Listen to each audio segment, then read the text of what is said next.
ইউরোপে, আমাদের দেশের কথা, ইউরোপে যখন আমাদের দেশে এখানে সুলতানি শাসন চলছে,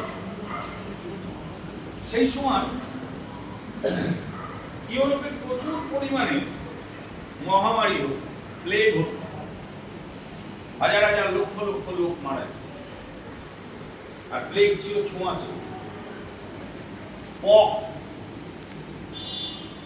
অর্থাৎ বসন্ত রোগ, ছোঁয়াচে রোগ। এই ছোঁয়াচে রোগগুলো রোগ হলেই তো মরে যায় না, তাহলে তাদের একটা ট্রিটমেন্ট এবং থাকার ব্যবস্থা করতে হবে। তো ওখানকার বড় বড় লোকেরা, তারা আমাদের যেমন এখন মিউনিসিপ্যালিটির ভবঘুরেদের থাকার জন্য ঘর তৈরি হয়, সেই রকম ওরা শহর থেকে দূরে দূরে বেশ কিছু বিল্ডিং বানাতো, যে ওই রোগে আক্রান্ত লোকগুলোকে ওইখানে রেখে ট্রিটমেন্ট করা হয়। এবার একটা সময় আস্তে আস্তে আস্তে আস্তে দেখা গেল যে বিভিন্ন ধরনের রোগের টিকা আসতে শুরু করলো। এবার টিকা আসাতে যেটা ঘটলো সেটা হচ্ছে রোগগুলো আস্তে আস্তে নির্মূল হয়ে গেল। এখন কি বসন্ত রোগের লোক মরে? মরে না। স্মল পক্সের ভ্যাকসিন, এর আবিষ্কারটাও খুব আকর্ষণীয়। এবার ওই বাড়িগুলো তাহলে কি হবে? এখন তো রোগ নাই, তাহলে ওই লোকগুলো তো নাই। তখন এখানকার যারা সমাজে প্রচুর পয়সাওয়ালা শিক্ষিত মানুষ, তারা বললো আমরা সোসাইটির জন্য কিছু করব, সমাজের জন্য কিছু কাজ করব। কি হবে? বললো দেখো, দেশে এখানে ওখানে দুনিয়ার পাগল ঘুরে বেড়ায় না, এই পাগলগুলো রাস্তাঘাটে পড়ে থাকে, এরাও তো আমাদের দেশের লোক। এরকম পাগলদেরকে ওই বাড়িগুলোতে এনে রাখা, সেখানে তাদের ট্রিটমেন্ট হবে, আমরা কিছু কিছু টাকা দান করব, সেই টাকা দিয়ে তাদের ওষুধের ব্যবস্থা করা হোক। এখন যারা এইগুলো করলেন এবং এই টাকা দান করলেন, তাদেরকে তুমি ভালো লোক বলবে না খারাপ লোক?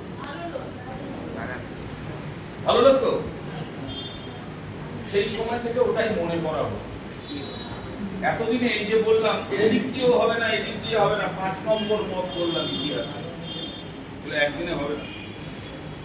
এই 5 নম্বর মতে এসে বললো তুমি চশমা খুলে ফেলো, ভালো করে ভেতর থেকে ব্যাপারটা বিচার করে দেখো, বিনা স্বার্থে মানুষ কিছু করে না। বলে তারা কি করেছে? ভালোই তো কাজ করছে, টাকা দিচ্ছে, পাগল মানুষগুলো সুস্থ হচ্ছে, তারা বাড়িতে ফিরে যাচ্ছে বা লোকের বাড়িতে কিছু কাজ করে খাচ্ছে, উপকার হচ্ছে। বলে এটাই তো মজা। ধরো একটি বাচ্চা, তার 6 বছর বা 7 বছর বয়সে জানা গেল যে তার ব্রেনের প্রবলেম আছে। এবার তাহলে তাকে কি করবে? তাকে ওই জায়গায় নিয়ে গিয়ে রাখবে। এবার 10 বছর 15 বছর তার চিকিৎসা, 15 বছর বাদে ওই বাচ্চাটা সুস্থ হবে, অর্থাৎ তার ব্রেনটা ঠিক হবে। এবার তাহলে ও 5 বছর বয়সে ওখানে গেছিল, 15 বছর চিকিৎসা হয়েছে, তাহলে বাচ্চাটার বয়স কত হলো? 20 বছর। তাহলে 20 বছর মানে ইয়াং। এবার এই যে মাঝে ওর 15 বছর সময়টা চলে গেছে, তখন ওর শরীরের ডেভেলপমেন্ট হয়েছে, কিন্তু তো পাগল ছিল, ব্রেনের ডেভেলপমেন্ট হয়নি। ফলে ওর মানসিকতাটা থেকে গেছে 5 বছরে, কিন্তু চেহারাটা হয়েছে 20 বছরে। এবার এই বড় লোকরা যাচ্ছে, গিয়ে বলছে যে আচ্ছা এই বাচ্চাটার দায়িত্ব আমি নিলাম, আজ থেকে ও আমার বাড়িতে থাকবে, খাবে দাবে সবকিছু। বললো বাবা বাবা, দারুণ উপকার। অ্যাকচুয়ালি তাকে বাড়িতে নিয়ে গিয়ে বাড়ির সমস্ত কাজ করাচ্ছে, আর সে প্রতিবাদ করতে পারে না, কারণ তার মেন্টাল এজটা ফিজিক্যাল এজের থেকে অনেক কম।